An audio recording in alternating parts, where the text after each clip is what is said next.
Hello, my name is Marcus. I'm the compiler of a collection of therapy quotes entitled 1001 Windmills of the Mind.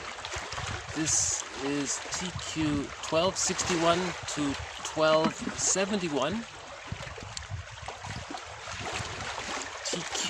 From TQ1, therapy quote number 1, up to 1001. That represents the core collection of 1001 Windmills of the Mind. And there are roughly 25 threads or themes or topics that are covered throughout the core collection. Emotional eating, projection, projective identification, reaction formation, rationalizations, splitting, the complicated grief process, the psychology of religion as well.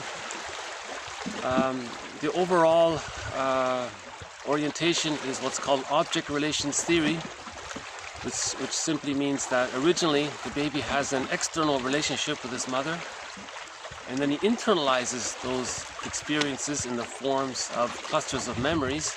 Now these clusters of memories form the idea of internal objects.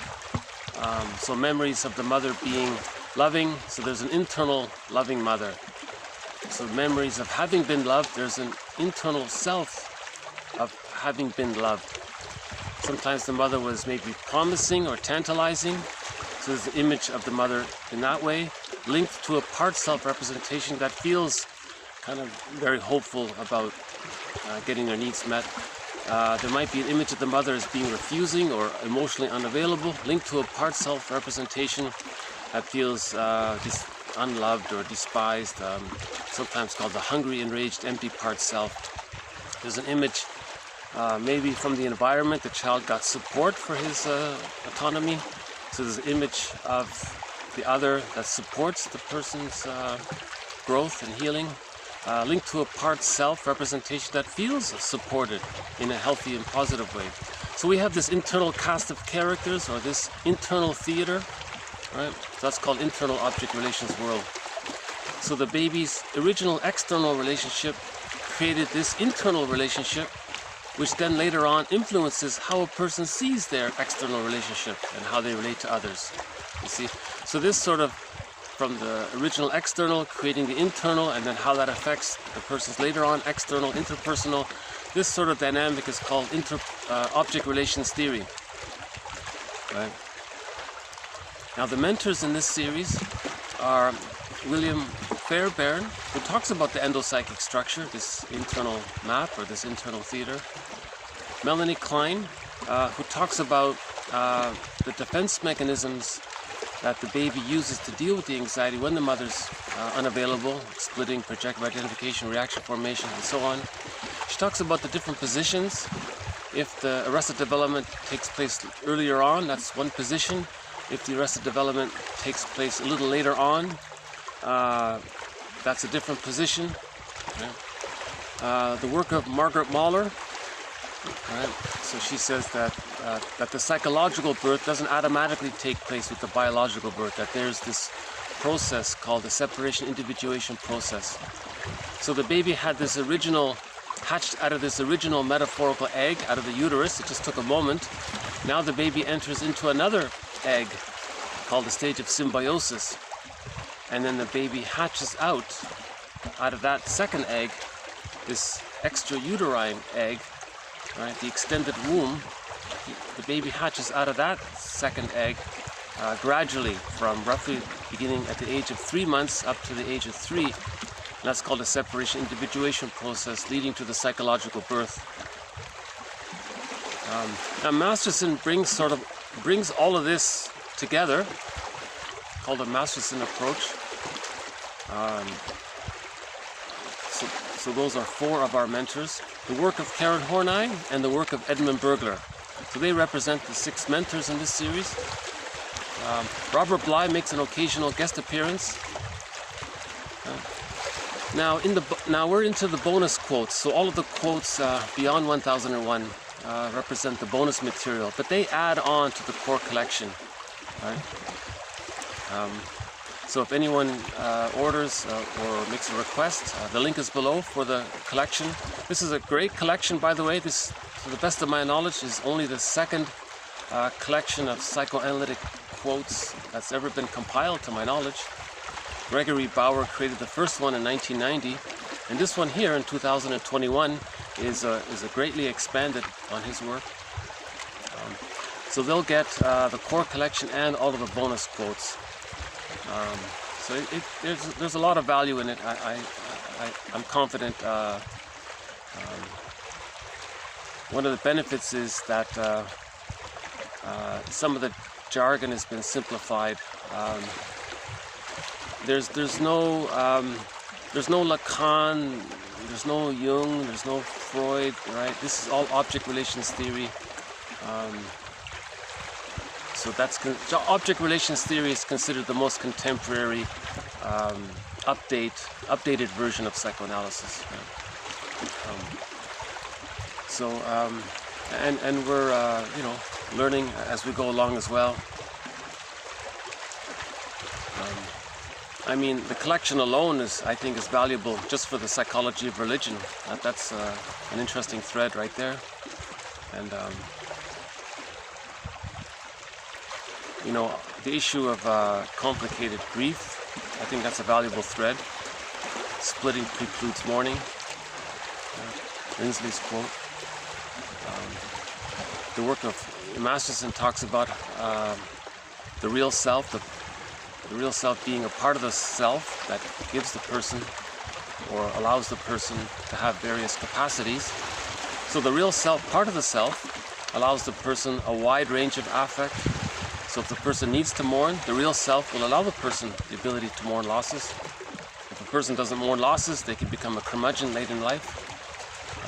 The real self, part of the self, allows the person aliveness of affect, so they can feel the serene, inexhaustible fullness of being. So they can feel joy. They don't feel guilty about feeling that emotion. The real self, part of the self, allows the person to know their uniqueness, their unique wishes, and what's unique to them, and to express that. It's called real self-activation, and to set goals around it. They take pleasure in that. The real self, part of the self, allows the person sort of that creative side, and there are other capacities. For example, the real self, part of the self, allows the person mutuality in relationships. Where the person isn't bogged down with these exaggerated fears of being engulfed by the other or abandoned by the other, because the person has the real access to the real self. That's sometimes called ontological security, a sense of basic trust, a sense of self. There's what's called the holding interject is there, or the internalized good object is there. Right? There's what's called whole object relations. So it's the I'm okay, you're okay position that comes with the psychological birth. So that's just a rough overview of the collection 1001 Windmills of the Mind. Now, I want to, before we get into today's quotes, I want to do a little housekeeping, I guess. In yesterday's video, the issue of the Odyssey came up. So one of the golden windmills of the mind, so there have been 14 golden windmills of the mind awards issued already. So one of them goes to the Hallmark film The Odyssey, starring Armand Assante, 1997. I recommend the VHS version of it, if you can get it. And I was talking a little bit about Circe. Now remember, myths and fairy tales are true on the inside. They're fantasized personifications of the internal object relations world. So what is Circe? So this is my follow-up. I think Circe, okay, now remember she was, the sirens. So that scene about the sirens. That seductive sound, the sweet sound, that represents the part of the self, the memories, of when the mother maybe wanted the child to stay loyal to her and bonded to her, not leave her. You see? Now Odysseus, he tied himself to the mast because he wanted to leave, to become his own man, to find himself. So he had to tie him to resist that. Now, so those sirens represent the internal representation of the mother of when she was promising to meet the baby's needs, but then she was rejecting. You see, promising and rejecting sometimes often go together. So, so I just wanted to follow up on that. So in other words, the sirens represent the part of us that wants to stay loyal to the frightening image of the mother, doesn't want to leave the mother. And there's a sort of artificial, morbid, sickly pleasure in that, to stay, to be a mama's boy or to be a daddy's girl, or yeah, or a mama's girl, let's say, the electric complex, you know. So that, and he's saying no, he doesn't want to do that, you know. Another way to resist that is to put wax in the ears, right? So that's a great film, by the way, The Odyssey. And you see the lesson about that in the story. Homer was saying, if he doesn't resist. Now in that story, a lot of men didn't resist the temptation, and they gave in. That means they lost themselves. So the metaphor was Odysseus, his boat crashed in the shore, right? So that was a metaphor of him losing himself to the frightening image of the mother. Because the mother, some mothers covertly, secretly manipulate the child to stay loyal to them. That's called the Jocasta style of mothering. They don't want them to be too psychologically autonomous. Many mothers will support their academic achievement, their cognitive development, but on the condition, now they do this on the condition that the child stays fused psychologically in the internal object relations world with the mother. So that's why you have scientists who are so advanced, but they're still mama boys, right? So that's another reason to get this collection. There's a whole thread on what's called the Jocasta style of mothering, where the mothers take advantage of their child and parentify the child, convert the child to be a parent to them, right? So now the mother wants to get consideration, due respect, to be valued, and they're going to coerce the child to do that, you see. That's not to blame the mother, we're just trying to understand what's going on. Now there's a thread also in understanding the Jocasta style of mother. Why would a woman use the Jocasta style of mothering? What's going on with her? So there's a thread on that, right? Now if the daughter's the victim, she ends up with the electric complex. If the son is the victim, he ends up with the mama boy syndrome, or the Peter Pan syndrome, or the Don Juan syndrome, or the Peer Gynt syndrome, and the Playboy. Another Golden Windmills of the Mind Award was issued to the comic series Psychoanalysis, 1955, Dark Horse Publishing. There's a character in that comic series called Mark Stone. He has that Don Juan syndrome, and we see that his mother had used the Jocasta style of mothering on him, and the result was he became a womanizer, and he devalued woman because he felt devalued by his mother and all that.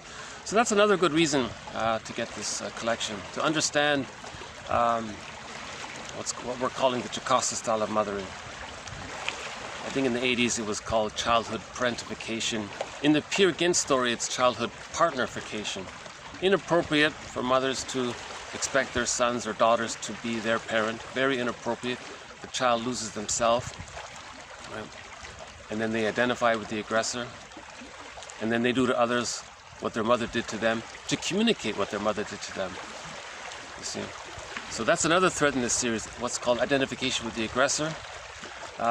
Burglar's theory of negative magic gesture, that's another thread in this series. So we got some really interesting material. I hope your curiosity has been piqued. Okay, another little follow-up.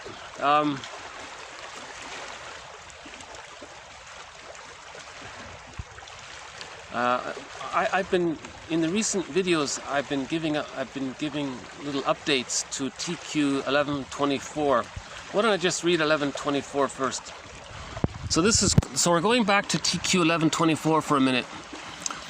Okay, Joel Koval 2000 considers that, quote, global pillage, as opposed to global village, economic systems produce and reinforce prejudiced personalities as a way of ensuring that there will always be a pool of poorly paid workers. Okay, poverty, right?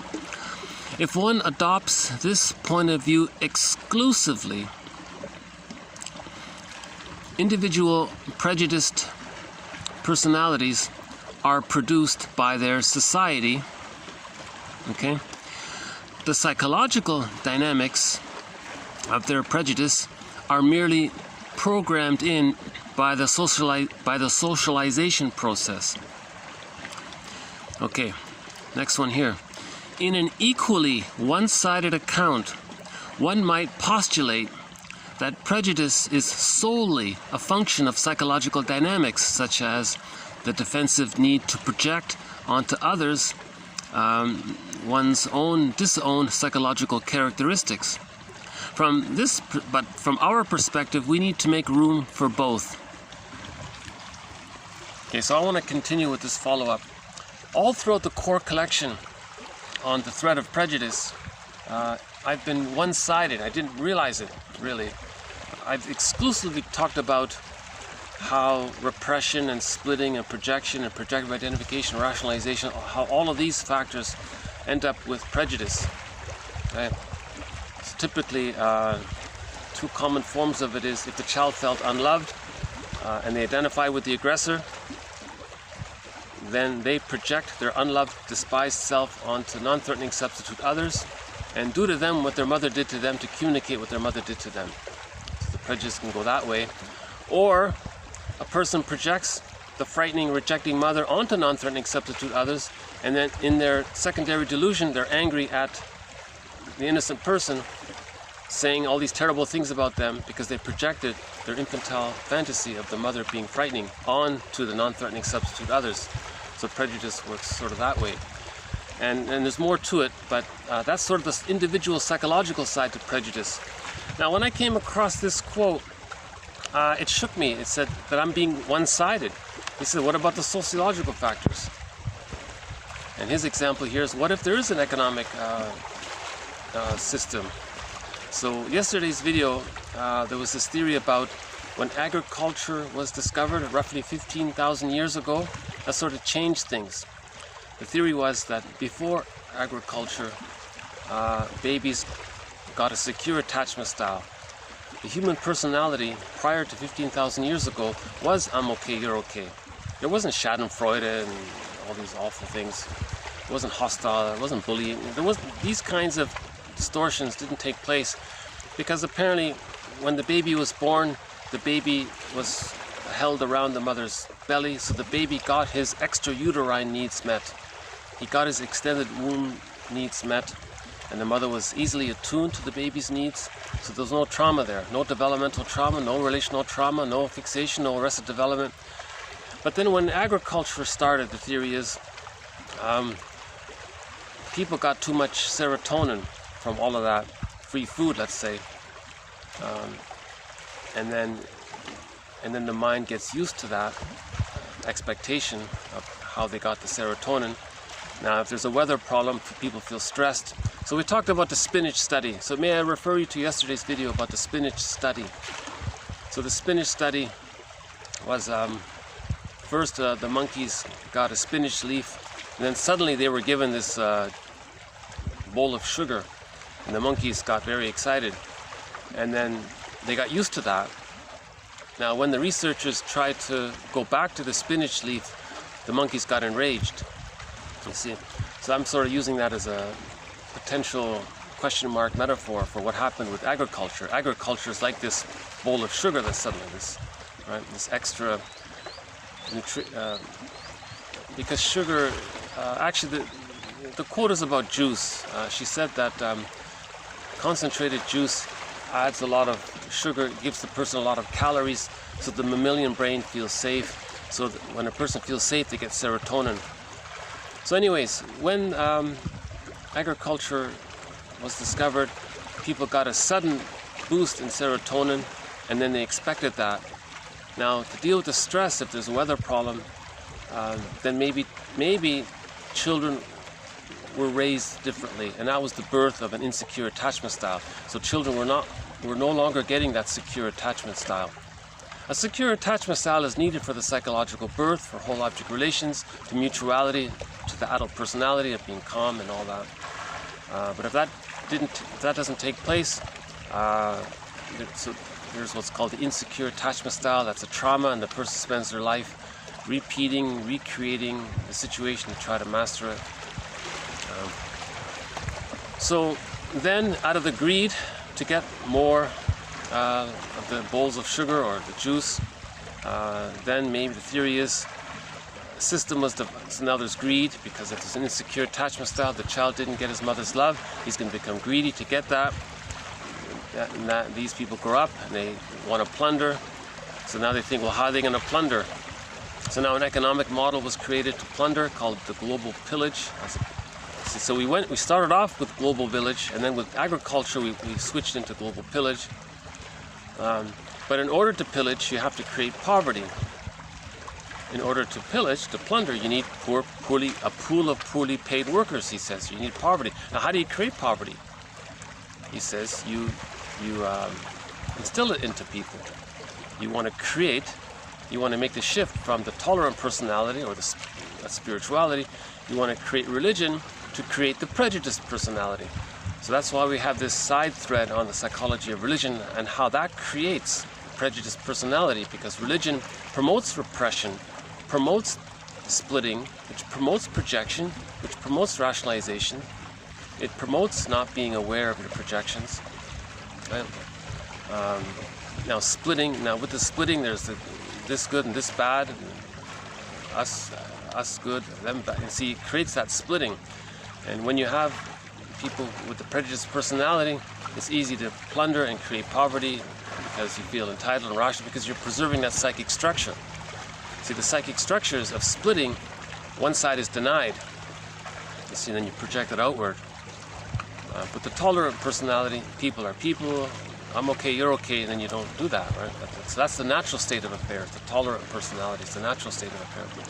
So then he talked about, well, then you can create a school system. So the work of Jane Elliott describes that. Okay, you create religion, and then you create pop culture, those magazines saying use the bottle and the schedule. That traumatizes the baby, right? Now, I came across an interesting quote. I won't include it here, but he said an interesting thing. He said, in the process of creating poverty, he said half of the people on the planet now live on like $2 a day, and out of that condition, 30,000 die a day. And he said that, let's just call them the serotonin seekers, okay? Or the investors, or the plunder. I don't want to really go there, but he said that, well, they don't feel responsible. They said the conditions created these deaths. The conditions did it. They didn't do it. They said, yes, we created the conditions, but the conditions created that. Now, Bergler would call that a negative magic gesture. He would say, I believe, that the mother got away with it. You see, the mother created rationalizations to exploit the child. Now, the child grows up, he exploits others, and he creates a rationalization like that. You see? So that I don't know if I got that through or not, but so Bergler says that we do to others what was done to us to communicate what was done to us. You see? So if the mother took advantage, exploited the child as a self-object, and then used rationalizations, the mother might say, well, it's mother's rights to do this or something. It's good for the child. Mother knows best. All these kinds of excuses or rationalizations means false logic, deceptive logic, long lies. Right? We have a thread on rationalization. I've got a great quote by Laughlin about it. There's another good reason to get this collection, just for the whole thread on rationalization, what it is, how it takes place, what it looks like, with all the logical fallacies in it. So that came to mind when the guy said that. He calls it, what is it? Letting it happen on purpose. You create the conditions for poverty, and then you let whatever happens happen on purpose, and then you can say that you didn't create it, that the conditions created it. So the plunderers can say we created the conditions, but then what happens afterwards is not our fault, you see. So that's a repetition compulsion of trying to say that that's what their mother did to them. and they're repeating the trauma of that in symbolic form. So this acting out of the repetition compulsion trauma is communicated in symbolic form, you see. It's a theory. I realize it's a very broad, highly speculative kind of idea, and it needs a lot of clarification and elaboration and a lot of support. It's hard to present any one of these theories in a convincing way at one go. That's why, we're up to TQ, we're now into the 1200s with various threads, because each one builds on it. I don't know if there'll ever be like one good quote that sort of really explains it all very well. Each sort of builds on it. Each one modifies the previous quote. You see, so it is a kind of like a healing journey, to get there. Right? Okay, so that was just a follow-up about the negative, an example of negative magic gesture, which hurt people. So the serotonin seekers create a poverty, and then they say they're not responsible. That's like the mother saying they're not responsible for how their children turned out. See, so the mothers deny that. So they're trying to communicate that that's the attitude of their mother, and they've identified with the aggressor, and they're doing to others what their mother did to them to communicate what their mother did to them. You see? So this is a key thread in this series, the work of Edmund Burglar, and one of his ideas is the negative magic gesture. That idea alone is worth the collection. There's some good ideas in here, I think.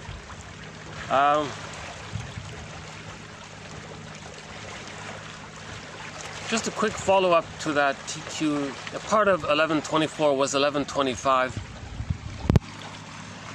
Some researchers stress the ubiquity of the prejudiced personality, searching for self-esteem by exacting deference from victims. Right? Other people stress active splitting and projection. But many prejudiced personalities do not need actively to split their object world or to project their bad self-conceptions onto others. The object world may already be satisfactorily split for them once they assimilate prejudicial lore. Okay, so once they assimilate prejudicial lore, so Jane Elliott says if you graduate high school, you've got that. You're prejudiced when you graduate.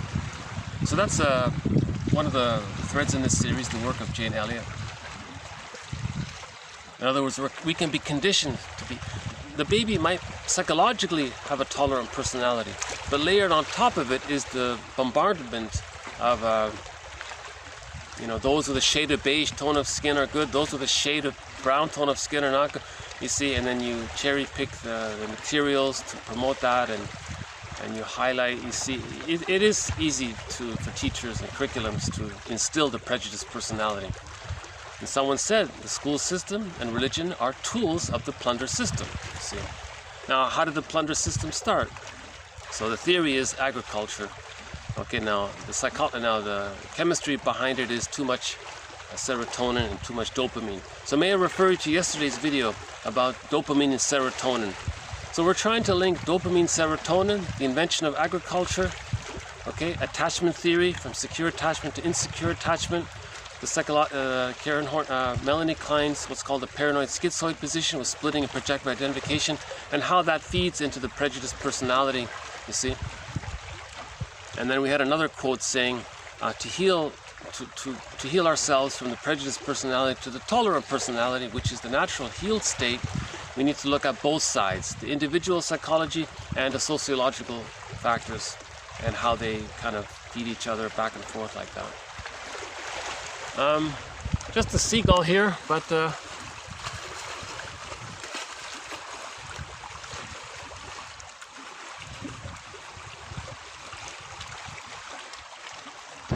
if we're lucky, we'll see the heron. Oh, if we're really lucky, we'll see the Canada geese.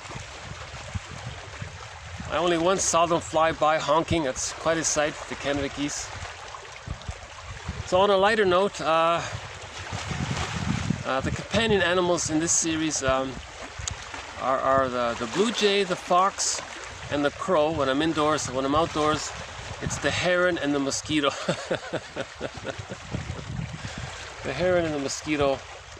We had a couple of visits by the seal and one by the heron.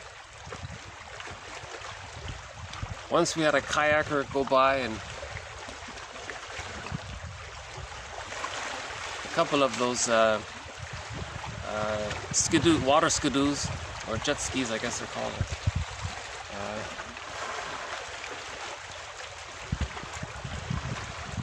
Yeah.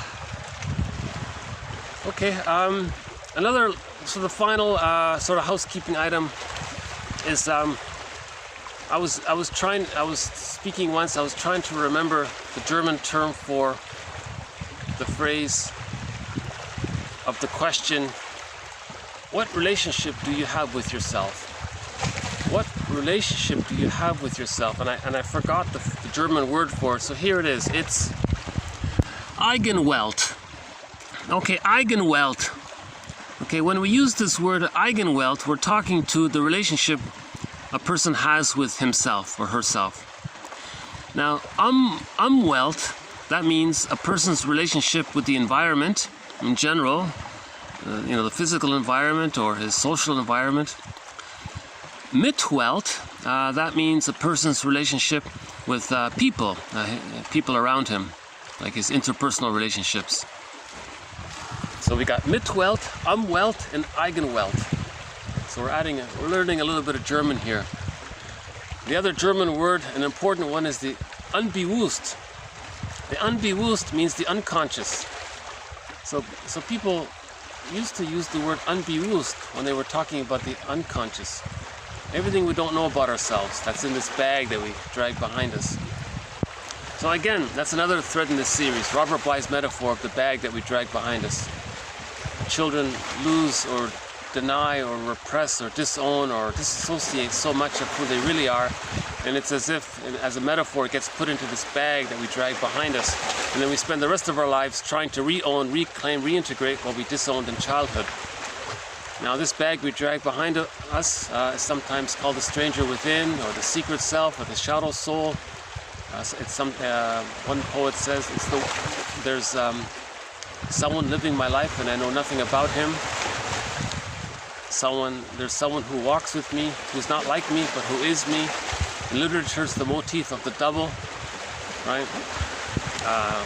One metaphor is the skeleton. You want to welcome the skeleton, give him the best seat at the fireplace, who has a right to be, who had a right to be, who has a right to be, who's a wise teacher, who's teaching you that there is a conquest of the self, that it is possible to achieve the psychological birth, to reintegrate, right? So man's main task is to give psychological birth to himself, if he didn't get it by the age of 3 naturally, with the secure attachment style. So this series is an attempt to contribute towards that effort. Man's main task is to give psychological birth to himself.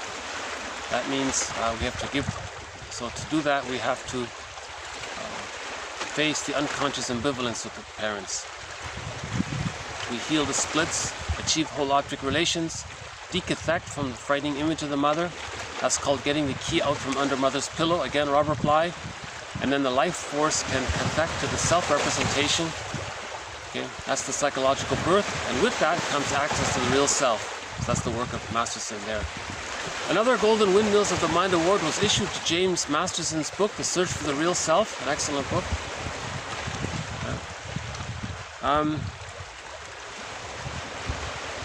Okay, so just leave it at that.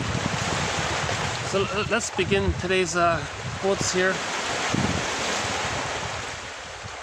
Let's see. Hold on a second. Okay. Okay. So let's begin. So this is TQ number 1271. Therapy quote number 1271. Hold on. No. A bee just flew by her.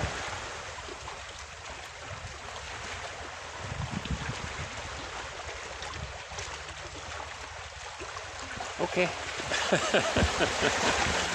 I'm easily distracted. Okay, TQ 12 1271. TQ 1271 is a follow-up. I'm adding this as a follow-up to our thread on William Fairbairn's theory of the moral defense. So this sort of describes the moral defense in a nutshell.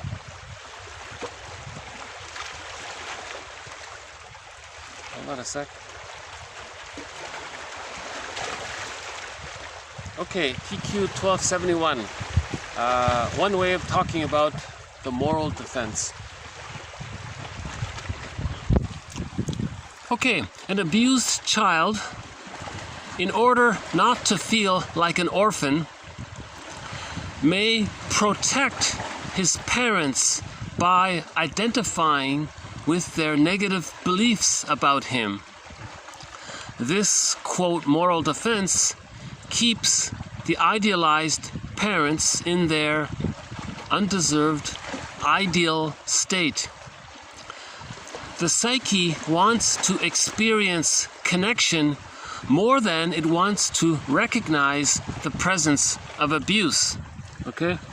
Again, an abused child, in order not to feel like an orphan, may protect his parents by identifying or internalizing their parents' negative beliefs about him. This, quote, moral defense keeps the idealized parents in their ideal state, although it's undeserved, right? The psyche wants to experience connection more than it wants to recognize the presence of abuse. That's a very good summary of the moral defense right there. So Fairbairn explains it clearly. He says life force is object seeking. Okay, Bowlby as well. The baby has to bond. But if the mother is frightening, how does the baby bond? You see, he's in a double bind. So one theory is, he hallucinates in a delusion that the mother is all good, even though she's frightening. That's called a splitting defense mechanism. Now, in this delusion, he can bond to the frightening mother, but then he denies the connection to the frightening mother and thinks he's attached to the good mother. That's a splitting defense mechanism. It's as if there's two people there. So the baby's a genius to sort of figure that out in his mind of how to get his bonding needs met when biologically he couldn't. So the mind does this maneuver called splitting. Key concept in this series. Now this is temporary. This luckily gets sorted out by the age of 3. But if it doesn't, that leads to a disorder of the self, an insecure attachment style, the narcissistic pattern, the codependent pattern, the hostile provocative attachment style. So it can be some of those schizoid patterns, like the one, that Iago character that pits people against themselves.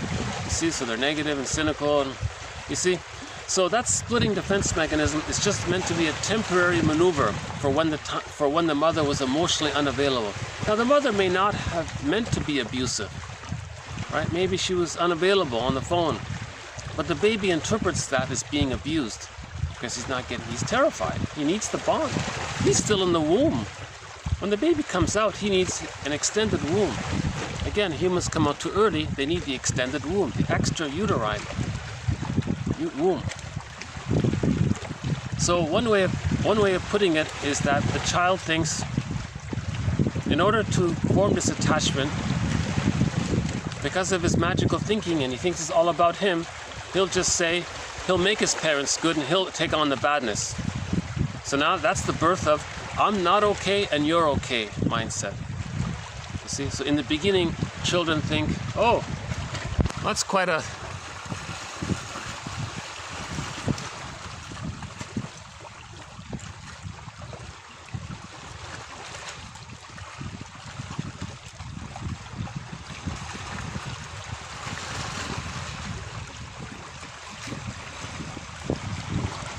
No, I don't think, no, it's not the heron, but they've got such a wide wingspan like a heron. Right? So just briefly again, the theory is the child feels responsible. He thinks it's all about him in the beginning. In the womb, he has a need, it gets met. In the extended womb, he has a wish, he makes a gesture, his needs get met. He thinks it's all about him. He doesn't really have a sense of I and other. Now, at the same time, he has to bond to this other. So if the mother's fighting and he's fused there, then he thinks he's bad. So therefore he makes the mother good to preserve the attachment. That's called the moral. It's an odd jargon. He just means the baby's he's like a little judge here. He's going to make this grand decision. All right, the mother's good and I'm bad. That's how he gets his attachment needs. That's called the moral defense. Key concept in this, you see. Because what normally happens is, by the age of 3, he realizes that the mother is, for the most part, good enough, sometimes frustrating, and then he achieves the I'm okay, you're okay. But if he's stuck there, right, if this doesn't get resolved by the age of 15 months, that's way too much psychic pain, mental pain, emotional pain, social pain. The baby can't deal with this. He gives up. He identifies with the aggressor. Now again, from the baby's point of view, the mother was okay, he wasn't okay. He becomes the mother, and then so that means he gets to think that he's okay because he's the mother and the mother's okay and he thinks he's the mother, so now he thinks that he's okay. That's the narcissistic pattern, right? The mother's omnipotent, all-powerful, and he's special and entitled, and they're fused there, and he adopts his mother's attitude. So that's the I'm okay. Now, him feeling not being okay, he projects on outward. That's the I'm okay, you're not okay position. So that's the bully pattern, the hostile provocative, the schizoids, the narcissistic pattern, you see? So that's the trauma there, that's a relational trauma. This, don't think it's such a nice idea, I'm okay, you're not okay. That's a severe trauma, a very severe trauma to have that attitude, I'm okay and you're not okay. See, the humor is very dark and cynical. The Schadenfreude comes from there, seeing others in the down position, and you feel the serotonin from being in the one-up position. You see, because the mother was in the one-up position, they think they're the mother, so they're fused with the mother. They don't know themselves. They're spending their whole lives trying to show up the mother, because when they put others down, they're trying to communicate that their mother put them down. Okay, so it's not an ideal thing to have. I'm okay, you're not okay. It's severe trauma. It's a very tight Gordian knot in the labyrinth. Right, so it needs a lot of... now Masterson has an approach to heal that, to unravel that knot. Okay, let's say the child does get enough love up to the age of 15 months, but between 15 months and 36 months, things go awry, and he's stuck there. So he still holds on to the original, I'm not okay and you're okay. He gets past the 15 months, and it gets stuck there. Now that's the codependent pattern. These are the pleasers, overly helpful. They want to save everyone and please everyone and be yes men and take care of everything and overly responsible, right? The helpers and all that. One self-help book calls them the clingers. In relationships, they're clinging because they want to get enough support to complete the separation individuation process to achieve the psychological birth. A person with a narcissistic pattern doesn't understand that. They're just stuck in the main emotions are hate, greed, envy, grenvy, spite, vindictiveness, schadenfreude. They're just stuck there. They think that's the self, that's who they are, and it's all power there. It's all one-up power. That's all they think about is power, preserving their power, preserving their vanity, the image, and they think that's their identity. They become the mother, that's them. They can't leave her. The baby's point of view, the mother was in the power-up, power-over position. Right? The mother exploited the baby. Now he becomes the exploiter. Yeah. So they're called the stingers, right? The devaluing narcissistic pattern. Now, one self-help author says these two get together all the time. The stingers and the clingers. You know, that's another thread. The stingers and the clingers. The relationship between the marriage between a person with a narcissistic pattern, and all he wants to do is put down his partner. Now the codependent pattern, all he wants to do is save his partner. So that's, you can see the confusion there. Both are caught in a secondary delusion. The narcissistic pattern cannot separate from his mother and finding himself if he's too busy putting his partner down. The codependent pattern is not going to get the support he needs from the one who's putting him down, because the one with the codependent pattern is using what's called the sweet lemons defense mechanism. Sweet lemons. The narcissistic pattern is acidic, it's bitter, hurtful, but they say, no, it's sweet. So they deny, it's like the sour grapes in reverse, you see.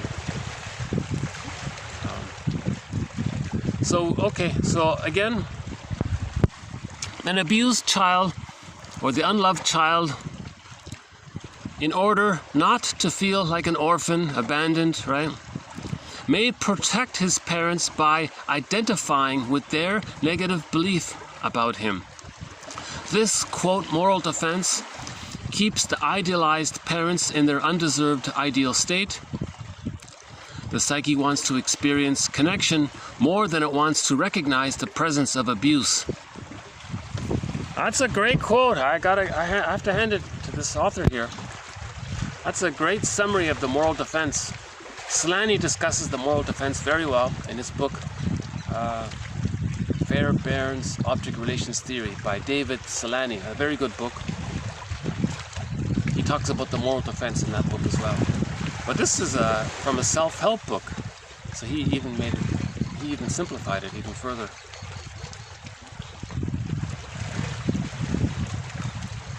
Okay, let's move on to a 1272. Yesterday we did some work. We did a follow-up on our thread on symbiosis, so we'll add one more to it here. It is their inability to stand the aloneness of their individual selves that led them to enter into a symbiotic relationship. Between the couple, there appears to be a constant oscillation between the active and passive side of the symbiotic complex. Okay, so this just adds one little aspect to it that hasn't been brought up before. So she was giving the example of two people who were fused in a negative symbiosis. And she said that one partner was sometimes on the active side of like the negative parent, and the other partner was the wounded child. And sometimes the partner that was in the wounded child, the passive side, he became the active abusive parent, and the other person, so they switched around like that. He said, an interesting idea about that. Because in the original symbiosis is the baby and the mother. So the mother, if she's abusive, that's the active, and the baby's in the passive. So if there's a trauma there, they grow up, they repeat that, they replay that, they try to master that trauma. They recreate it by finding someone who colludes with that, and then they re-enter that symbiotic phase. But this time, in the adult version of it, she's saying here, they can flip back and forth. Interesting idea. Okay, next one here, 1273. Okay, this is some new jargon here. This hasn't come up yet. I don't know much about it, so I leave it as a question mark. Okay, from Rosenfeld here. Okay, some clients are so sensitive that one feels that they hardly have any mental skin. A problem which Stern, 1938, has called psychic bleeding. Or emotional bleeding, I guess. This problem seems related to the client's constant entanglement with situations or objects which show, in reality, a striking similarity to aspects of the client's own personality which the client wants to hide and disown. As a result of this projective process, the client seems stuck and unable to feel any distance from his objects. He feels irritable and constantly obsessionally preoccupied with these persons or situations. Okay, specific aspects of the client's character which relate to the situation have become accentuated, or revealed, I guess. Accentuated, yeah. Some clients have an infantile character and show generalized lability and oversensitivity. So highly changeable, right? Oversensitivity. They show an over-involvement and often clinging to objects. Okay, again, he calls this psychic bleeding. So I put this here as a question mark to maybe describe it as a follow-up to our thread on the codependent pattern. Maybe the codependent pattern has what he's calling here this psychic bleeding. Always saying, no, please, you know, the clinger, right? So they marry a person with a narcissistic pattern, they're devaluing. The clinger says, no, please love me, please don't be like this, I want to help you. So he's calling that, why are you doing that? says here, so we commonly say in pop culture, he's giving his power away all the time like this. You know, why is he constantly giving his power away? Why is he so giving too much of himself? Why is he sacrificing so much? See, the codependent pattern, they always think they're bad and others are good, so they're sacrificing themselves to try to please the other, win mother's love in the current substitute form. They're still trying to get mother's love, the one in their mind that they projected onto the present person in the transference, you know. So that's just an idea of that. So I think it's interesting. In other words, being a pleaser like that is a kind of being overly sensitive about that. And you see, a person with a narcissistic pattern, they're just angry all the time, right? Whatever facade they may cover over with it, you know, usually you feel like you're walking on eggshells around people with a narcissistic pattern. You got to be hyper careful and all that. Feedback, they think it's criticism. They get it. They can be very angry very easily. So the narcissistic pattern, they're just in a more primal state of constant anger, I guess. They've identified with the aggressor. They deny themselves completely, not that way. But the codependent pattern, they're still holding on to themselves, still trying to win the love. So they're the hopeless romantics, the fools in love and all that. So being the fool in love and all that, that's, he's calling here psychic bleeding. That's his metaphor for. Interesting, difficult jargon, but okay, another one here from Herbert Rosenfeld, interesting writer. Okay, the therapist deflecting the negative transference away. Oh, hold on a sec. What's that? No, just a seagull. No herons yet. No Canada geese yet. Okay, the therapist deflecting the negative transference away is often felt by the client as rejection and confirms his deepest anxiety that there is nobody who can cope with him and bear his projections.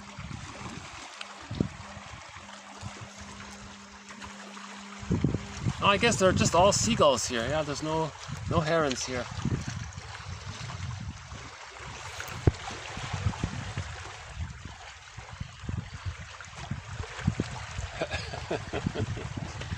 I had to come to a new location because my old location kind of got overpopulated.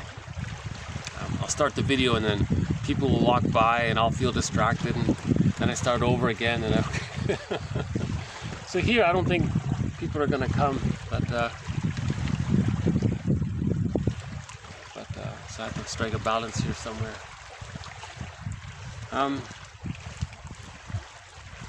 So he's saying here the therapist has to provide what's called an interpretation. Now if the therapist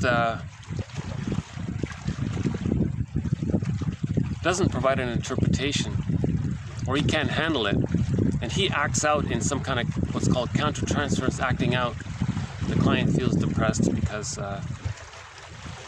you see, he's recreating the original symbiosis, hoping the therapist can contain in the form of an interpretation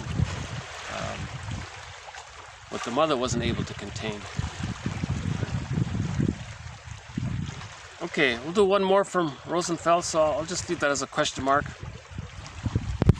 Okay, the client chooses a particular form of projection which often has a double meaning.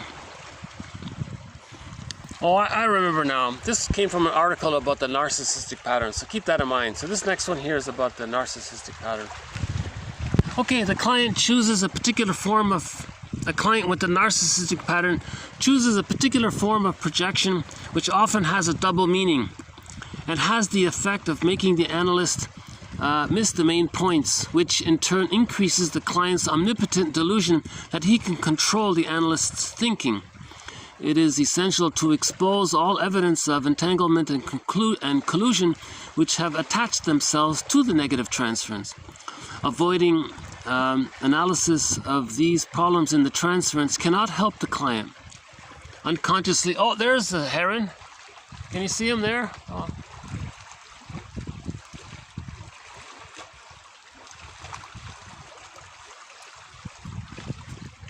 Yeah, I sort of missed it. Yeah, I did fly by. I missed it. Sorry about that.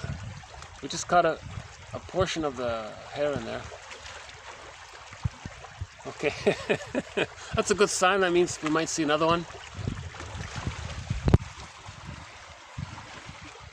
Okay, unconsciously, this contrived avoidance or deflection must increase the client's conviction of his own omnipotence because it is proof of his capacity to make the analyst helpless. For the client, this unconsciously means that the analyst is the carrier of the client's own unconscious feelings of helplessness or, quote, abandonment depression. Okay, so this is a good follow-up to our thread on what's called projective identification. So in the original fusion with the baby and the mother, the baby has a feeling. It's as if we can say the baby's trying to get his mother to feel what he's feeling because they're fused there. So the mother receives the message and then responds accordingly. Now if there's a trauma there, later on, he's doing the same thing. So the person as an adult, the person with a narcissistic pattern, they have this feelings of emptiness and hopelessness which they deny. They want to see it onto others. So the person with the narcissistic pattern feels this hungry, enraged part self, this helpless self. Now how do they get someone else to feel that? They want to see it outside, so they can tell themselves it's not inside. It's called externalization. So he tries to coax the other to appear helpless and confused. So he speaks in a way to confuse the other, to make the other helpless. So he'll use doublethink, he'll use equivocation, he'll use logical fallacies, he'll lie but make it sound like that maybe he's telling the truth. So he's a master at that proverb. The best way to tell a lie is to include a few crumbs of truth in it. He'll lie by omitting important information. He'll be misleading. You see, equivocation is a good way that he'll use. He'll use that proverb, a half-truth is the father of many lies. So he wants to get the other person to feel confused and helpless. Then he sees it. Then he thinks, then he's in the one-up position, meaning that his real self has been externalized onto the therapist or the other person, and he's identified with the aggressor. Now he's doing this to communicate that that's what his mother did to him. The mother confused the child. The child felt gaslit. The baby said, "Ma, I have a need. I'm hungry." The mother said, "Well, look at the clock. You're not hungry. According to the schedule, you eat in 3 hours from now." "No, mother, I'm hungry now." "You're not. I'm telling you, you're not hungry now." He's gaslit. So he's denying. So the child felt helpless, defeated. So that's called abandonment depression. So that's repressed. Okay. The child identifies with the aggressor and then does to others what the mother did to him. Now, how does he do it in the adult? So the adult version of what the mother did is to do this, to speak in a way that has double meanings. So everybody's confused. Do you mean this? We got to unpack this. What do you mean by this? Then he changes it. "Oh, you thought I meant that? No, I meant that." And he changes it. He's always trying to make the other person feel helpless and confused because that's how he felt as a baby. See, again, here's another example of negative magic gesture. The person doing this is trying to communicate that that's what his mother did to him and he didn't like it. Actually, Berger says he's trying to communicate what he didn't want to, what he didn't like. So the adult is saying, "I didn't like this. I'm doing it to you to say it, that when I was a baby, I didn't like this." That's what Berger is really saying, actually. So it's a good quote here. Again, the client chooses a unique form of projection. What he means is, the person with a narcissistic pattern, his image of the self and the image of the other are fused. Now he's the aggressor. He can play both. He can devalue others and feel like the victim because he's fused there. So he's projecting the unloved self onto the other. He can project the other as the aggressor, but he's the aggressor. And then he can flip back and forth simultaneously, instantly, and do both at the same time. Sometimes called doublethink. Right? Now doublethink can be done for therapy purposes, and doublethink can be done to confuse. Right? So this person with the narcissistic pattern, he might work for advertising industry or something, or those kinds of things, right? Okay, the client speaks in a way that uses words where each word can have double or triple meaning. That's equivocation. So we have a thread on equivocation. Who's on first? George is on first. No, I said who's on first. I said George. No, who. The man's name is who. Who? The man's name. You see, you have double meaning, right? Okay, now this has the effect, using equivocation has the effect, rhetoric and this kind of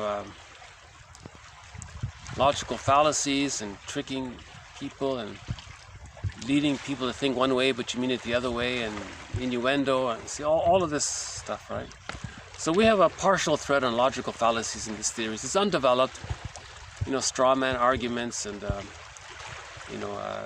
you speak in a way where you fantasize that the other person said something but he didn't say it, and then you respond as if he did say it. So that's the guy. What are you responding to? What is your assumption here? What is your premise here? What premise are you fantasizing that I'm making? I didn't make that premise. So you're already he's a bully that way. No, you said, I'm saying this because you meant that. I didn't mean. And he gets tired of it. So then the person gives up. Well, I can't talk to this guy. I feel hopeless. Aha. So he gotcha moment. So that's the mother. What the mother did to the baby. The baby felt defeated. So the mother said, "Gotcha, baby." Now he grows up and says, "Gotcha, other." See, repetition compulsion there, right? So the analyst misses the main point. What are we talking about here? So the analyst feels confused. Now, this reinforces infantile megalomania. Remember, the baby feels all powerful, omnipotent. He identifies with the giantess in the nursery, and she's the giant. She's the all-omnipotent person, and he's her. So he preserves his infantile megalomania, his grandiosity through this, by doing this, right? So the therapist has to interpret all this. Bergler's a master at this. He really faces all this. Bergler gives some examples in his books of how he confronts these rationalizations, these lies. Yeah?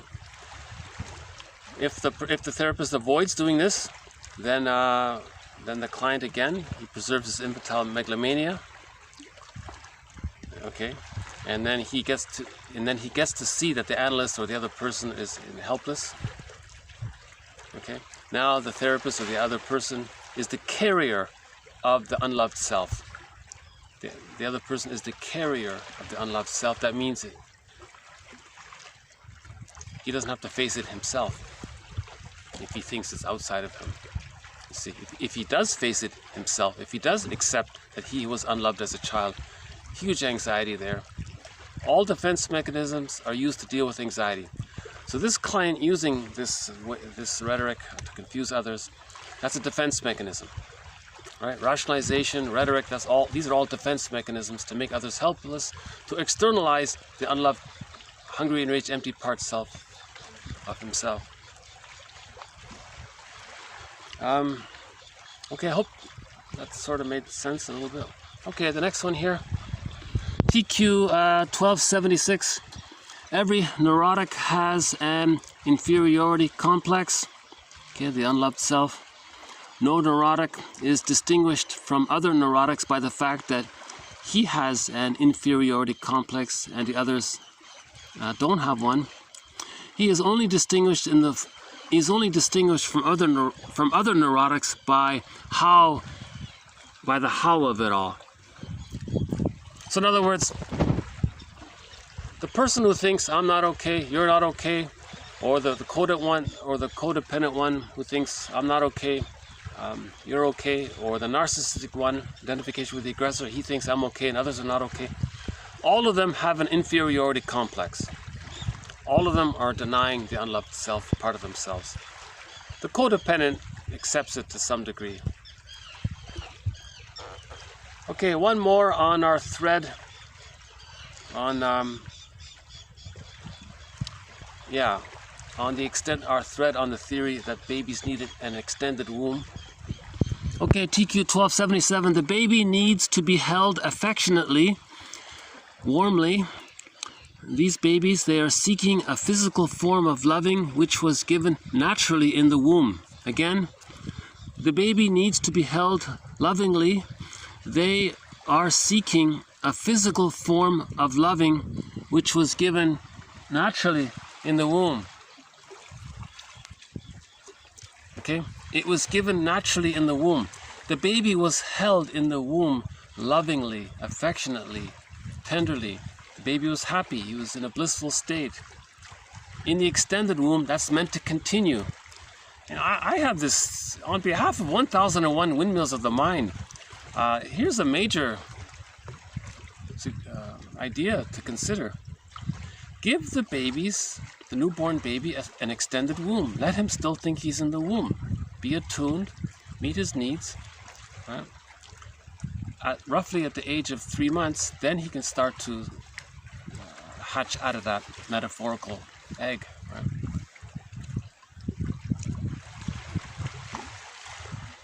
Yeah, it's sad to see, you know, a baby is just lying on the floor or something like that, or being ignored.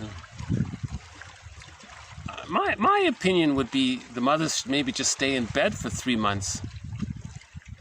The baby's born. Okay, ideally it's a natural birth. The baby comes out and in one motion is handed to the mother. The cord stays, the placenta stays. Remember, the cord and the placenta are part of the child's support system. The placenta belongs to the child. It'll come out on its own a day later, let's say, and then it can be put in a bowl and it'll fall off naturally. At least allow the child his comfort system. They were his spirit animals, his guardian spirits during the, you know, kind of metaphorically speaking, you know. They were his support system in the womb. So leave that there. I would think that the mother should just stay in bed for 3 months, letting the baby sleep on the mother's belly, feeding according to the baby's needs. So that's infant demand, baby demand. You know. Mother can read a book, I guess, for 3 months. Not a huge price to pay to give the child, to meet their baby's extended womb needs met. At least by that, the person won't have a very severe... See, criminality comes from a lot of, when there's trauma really, really early on like that, right? Because they're aggressively trying to get their symbiotic needs met. The person with the bully pattern, they're trying to create that extended womb needs met. They're trying to get someone else to fuse with them, be at their beck and call.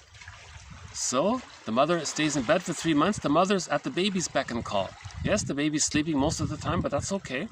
He still needs to feel like he's still in the womb. See, so the room is warm, it's peaceful. So that's a consideration from 1001 Windmills of the Mind. Okay, I don't hear anyone else offering this suggestion. You know, another suggestion on behalf of 1001 Windmills of the Mind is that on Mother's Day and on Father's Day, that's the day when mothers and fathers, that's their day. That's the day when they take responsibility and write letters to their adult children explaining what happened in the early first 3 years. Was there a natural childbirth? Was there trauma? What was the feeding like? And so on. Okay, so we'll move on to TQ 1278 here.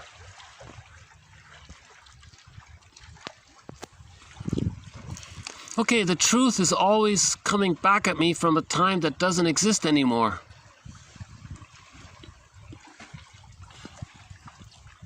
I thought this quote from the TV show would be a good startup, a good intro to our thread here on transference. So the next few quotes are on transference, a major thread in this series. Again, if there's a trauma early on, the thoughts, feelings, emotions are brought into the present. So we have quotes from a self-help book called When the Past is Present. Bringing the past into the present, because we're trying to redo it, relive it, recreate it, to master the pain of it so it's no longer so painful. Repetition compulsion, you see. Okay, the transference is made conscious to the client by the therapist, and it is resolved by convincing him that in his transference attitude that he is re-experiencing emotional relations which had their origin in his earliest object attachments. That's called the transference interpretation. So a good example is in that comedy film I Love Huckabees. The client was complaining that he always betrays himself. He has this habit. The therapist said to him, "You learned it in childhood, and you're replaying it, and you're reliving it in the present. And that's why in the present you encrypt the truth," he said. "You're not aware of your feelings." Because the child had to deny his feelings. So as an adult, he doesn't know his feelings. So he repeats his. So he's when he was a child, the child was betrayed. So that's why in the present he repeats that. He creates situations where he feels betrayed, or he betrays himself. He does to himself what his mother did to him, you know. And then there's an example of what he's doing in the here and now with the therapist. So you want to link all three: the chief complaint in life, how it got started, and how it's being seen in the present, in the here and now. That's called an interpretation, a complete or total interpretation. Okay, so we'll go on with transference. So these next few come from that book, When the Past is Present. Okay, chemistry may not tell us about the rightness of a partner for us as much as about her rightness for setting up a repetition of our past. What we call chemistry may be the unconscious recognition that we have found an apt candidate for transference.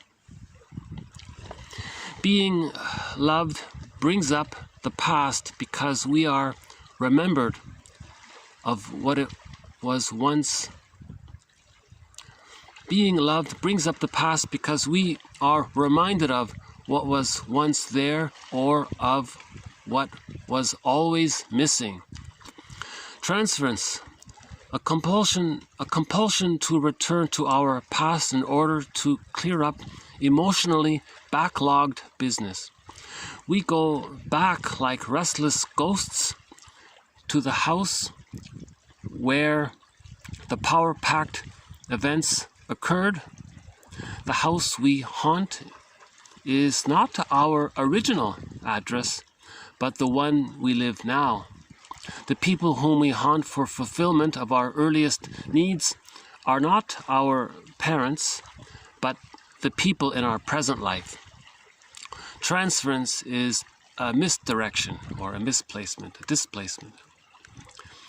We keep believing that repetition of the past will clear things up, when all that it is really doing is to get us to look more clearly at the situation with full responsibility for the leftover tears that it calls on us to shed.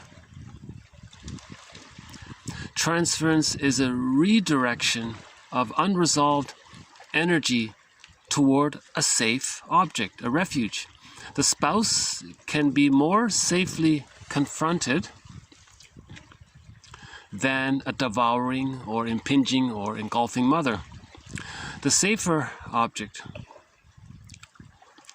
When we just don't like, or definitely do like someone and we don't know why, okay, transference maybe work. The chemistry, right?